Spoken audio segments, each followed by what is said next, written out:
From the time we exchanged greetings, my sister-in-law didn't seem to like me. She would stare at me from head to toe with a piercing gaze and laugh at me under her breath. At the time, I could only guess that she was making fun of the way I looked. I must have seemed like someone she could easily make fun of or put down to make herself feel better. That's why, when she asked for my help, I refused. I couldn't think of a single reason for me to help her. A story by Maria Bailey. My name is Maria. I got married to my husband 3 years ago, and now we live with my in-laws. My father-in-law passed away when my husband was a student, so today it's me, my husband, and my sister-in-law and mother-in-law living together. Initially, there was no plan to live together. It was just my husband and me. However, a year after getting married, my mother-in-law had an accident and hurt her leg, so we decided to move in with her so that we could help care for her. My sister-in-law, Dorothy, was already living at home, but finally my mother-in-law tearfully told my husband that she was unreliable. As it turned out, Dorothy wasn't contributing to the household expenses at all. She was single and spent her money going out to bars and clubs.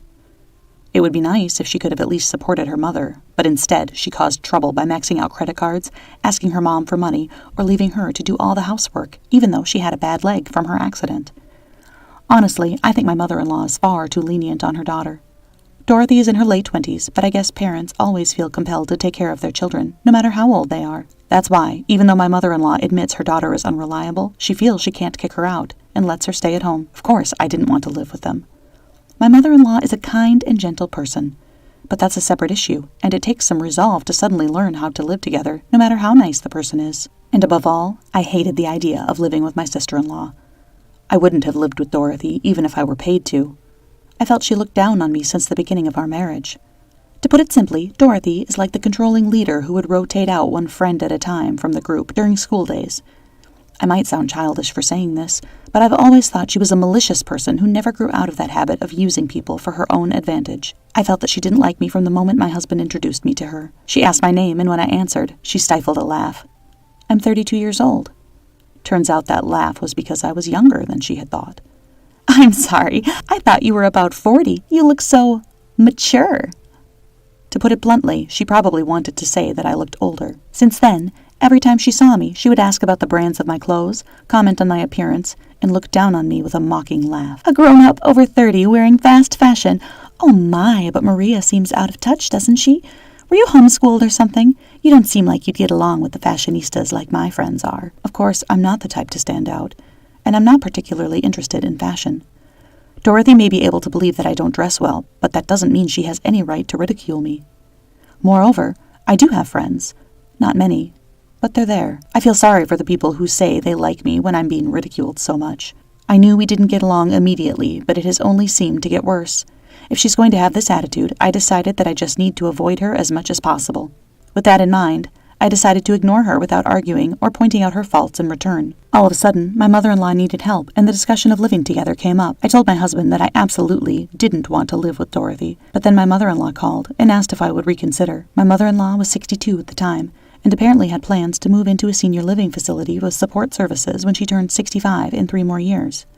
She asked if we could please share a home until then. Faced with such a desperate plea, I couldn't find the words to refuse. Limited-term cohabitation. It was a big ask, but it was only for a fixed amount of time.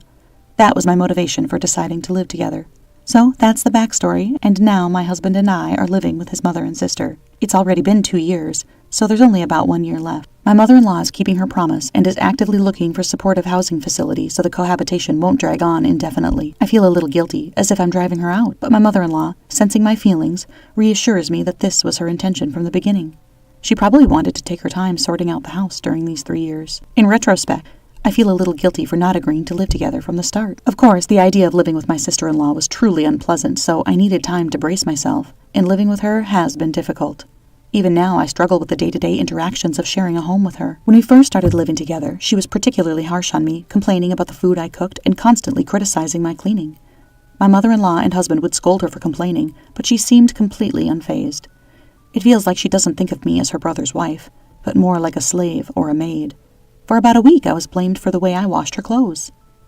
You shrank my clothes because of the detergent you chose. They're all misshapen and unwearable now. You've been married for 3 years, and you still can't handle housework. You are essentially useless. I wanted to tell her that it wasn't my fault the clothes shrank. It was actually because my sister-in-law had gained weight. However, I didn't want to comment on someone's appearance. I know how hurtful those comments can be. I said I'd be more careful next time and tried to end the conversation. But my sister-in-law is not the type to forgive and forget any mistake made against her. When my mother-in-law's acquaintance visited our home, Dorothy laughed as she talked about how terrible I was at housework. Of course my mother-in-law defended me, but Dorothy insisted there was no need, and kept talking as if I were a completely useless home appliance, not a human being, or her relative. Sometimes I'd argue back, but mostly I'd just nod and let her talk wash over me. I didn't want to stoop to her level, and I knew that arguing with her would be a waste of breath. I told my mother-in-law and husband that after we stopped living together this year, I don't want to have anything to do with Dorothy, and both of them agreed. It might be a bit spiteful, but I think Dorothy will struggle when my mother-in-law moves into a senior living facility. She's been living at home and spending her salary however she wants. I don't think someone like that can suddenly live on her own responsibly. We won't help her once we stop living together.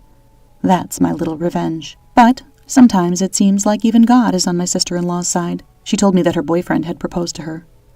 My boyfriend's tall, and he's handsome. He's so kind. He has a great job at a huge company, so I'm basically marrying into money. I'm so glad I put effort into my looks and fashion. I wouldn't want a miserable life like someone I know, living with in-laws after marriage. She chuckled while looking at me, making it obvious she was talking about me. Dorothy stood before me, smirking, and said, I bet you thought I wouldn't be able to live on my own without my mom. Too bad for you, old lady.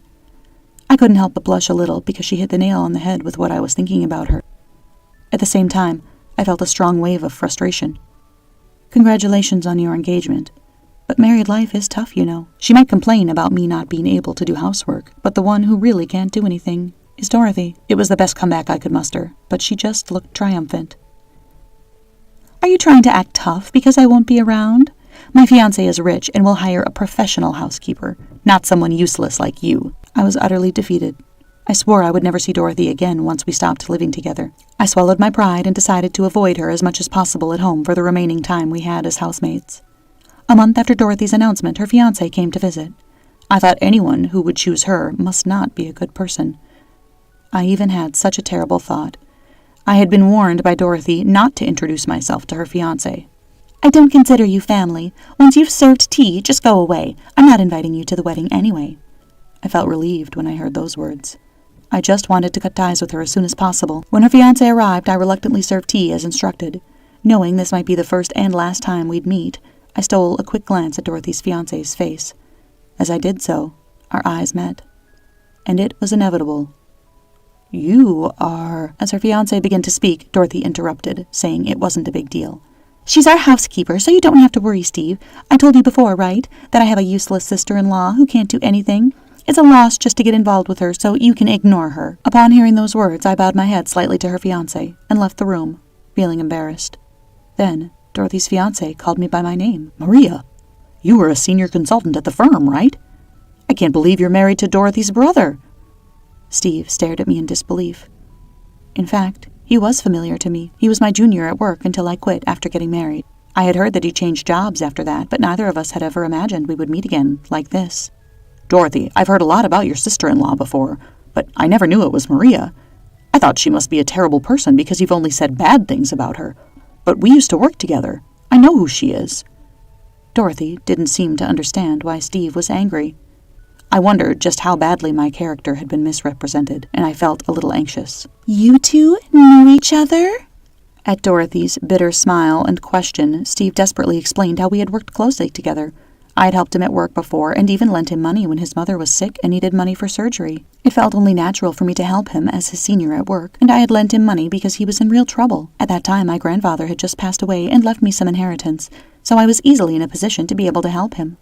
I felt there was no need for Steve to feel so indebted to me, but when I took a moment to think about it and put myself in his shoes, I realized that the money must have been a real lifesaver. Maria was a true friend to me, and yet you treat her like a housekeeper? I knew you could be harsh with your words, but I can't stand someone who treats people like this. I clearly need to rethink this. Our engagement is off. With a cold, incredulous gaze, Steve told Dorothy he was breaking off their engagement and tried to leave his seat. Desperate to stop him, Dorothy grabbed his jacket as he got up from the sofa. No, it's not like that. This is just how Maria and I communicate. We joke around a lot. Right, Maria? Dorothy looked to me for help in a panic, but I could only shake my head. Sorry, I can't lie. Upon hearing this, Dorothy broke down crying on the spot. Why are you ruining my marriage? It's your fault the engagement is off. She yelled and raised her hand to strike me, but my husband rushed in at that moment to intervene and held her back from hitting me. Still lashing out at me, Dorothy was slapped by my mother-in-law. "It's not Maria's fault. It's yours. You've been harassing her and causing trouble all this time. I won't tolerate it anymore. It's your own fault the engagement is off. You need to take accountability for your actions. You will leave the house by end of the month." This was the moment my mother-in-law finally snapped and moved to cut ties with her own daughter. "Mom, you're on Maria's side, too?" With a face of disbelief, Dorothy tearfully stared at her mother. "You are not a child anymore. Take care of yourself."